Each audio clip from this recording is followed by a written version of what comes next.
All right? Okay. Okay. Great. I have an affinity with water. Sheila and I lived on a narrowboat for 6 years. Hi, darling. Would you like a cup of tea? Lovely. In this beautiful River Thames, for example, I adore being on it, and I adore boating on it. Do I have any water in the blood? I'm always asked, you know, is Suchet French? But my name is not really French. It was changed from Suchetowitz, I think, to Suchet. So how much of Eastern Europe is in me?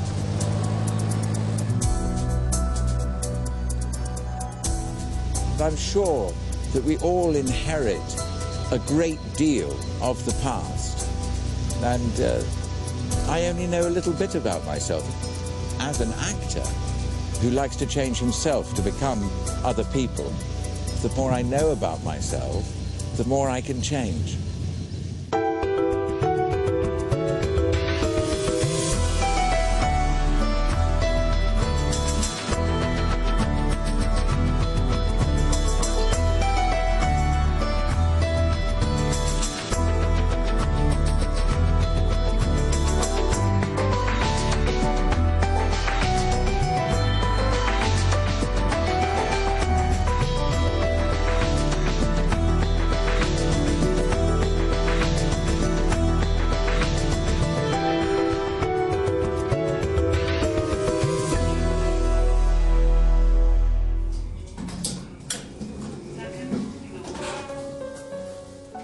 British-born actor David Suchet is known to millions for his long-standing portrayal of Agatha Christie's famous sleuth, Hercule Poirot.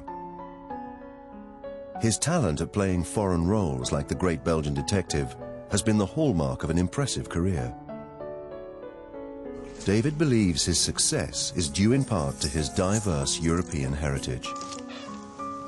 Dad was not that pleased when I announced that I wanted to be an actor. Hello? He was an extraordinary doctor, but he was very stern. He never spoke about things. I think I'm much more like my mum and my grandfather and my grandmother. They were the huge influence on me in my life. Well, that's my grandmother and my grandfather with my mum. I learned to live my life really with them. It was Jimmy who introduced me to photography, for example, which is a passionate hobby of mine. He became a press photographer, very, very well known, and when he died, he had an exhibition of his photographs on the South Bank. My grandmother was born Elsie Jezard, and she became a music hall artist. The rumour goes that my grandfather fell in love with her when he saw her in the stalls and looked up, and he said, "I saw the best pair of legs in town." She was music hall, she was song and dance, she was principal boy in panto. And here was I, as a young man, announcing to my father, a surgeon, that I wanted to be an actor, and I was passionate about it. Something in me drove me and still drives me to this day.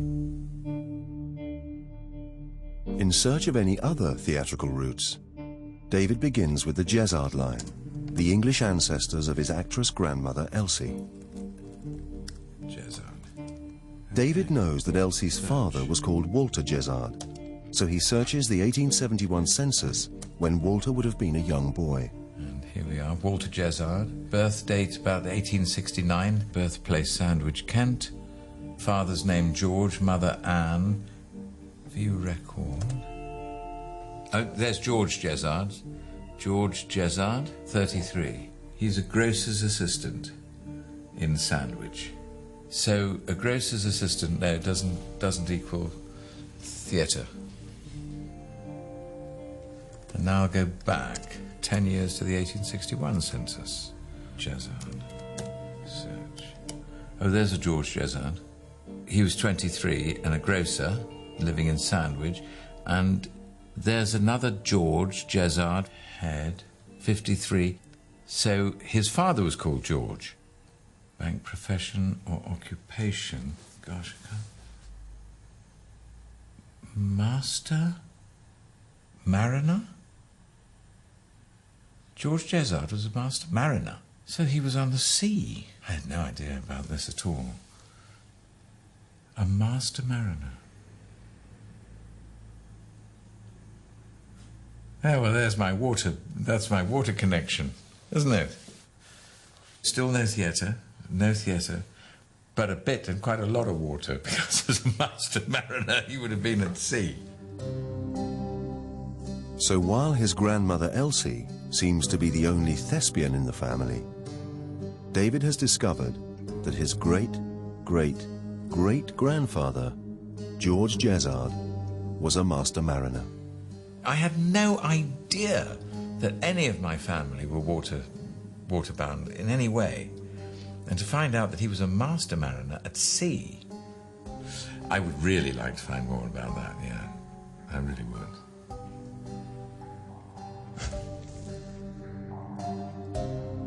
David has ordered George Jesard's master certificate at the National Maritime Museum in Greenwich. This is the certificate. Oh, great. Thank you. I can ask you to put those on. My goodness me. This is the actual certificate, is it? Yeah. So we've got the Master Certificate of Service. George Jesard, Ramsgate, Kent, 1807, date of birth. Boy, mate and master for 38 years. That's right. First he'd go as a boy, which was basically an apprentice learning the trade. The next step up would be as a mate, where he's sort of second in command of whatever vessel he was serving on. And then master, which meant he was in charge. And what were these steamships? No, when he went to sea, and even at this period in the 1860s, predominantly still sailing ships. Really? Yeah. And then what have we got? Well, that's interesting. Sandwich, 1st of May, 1861. This is to certify that Captain George Jesard was master of my brig, Hannah, on the 28th of May, 1860. What's that? Founded. So she sank. Founded. So he's sinking? Yeah. Well, one of the brigs he commanded, or vessels he commanded, obviously sank. Wow. As master mariner, George Jesard was the captain of his ship, a highly responsible and respected position. His brig was a sizable vessel, with 2 square-rigged masts atop a rugged wooden hull. Popular for its speed and maneuverability, the brig became the standard cargo ship of the 19th century. With such a reliable ship and Jesard's 38 years of experience at sea, something very serious must have befallen the Hannah for it to sink. 1860, April, May, June. Here we are. David consults Lloyd's list, which has provided details of shipping losses since the early 18th century. May the 18th, May the 26th, May the 28th. Wow. Ah. Hannah. This is it. The brig reported sunk yesterday. It was the Hannah of Sandwich, Jesard. Well, it should be Jesard. But anyway, she founded the 28th of May, 9 miles off Kissing Land. I'm not quite sure where Kissing Land is. Using a nautical map, archivist Chris Ware shows David that Kessing Land, as it's now called, is on the coast of Suffolk. There, Kissing Land. There we go.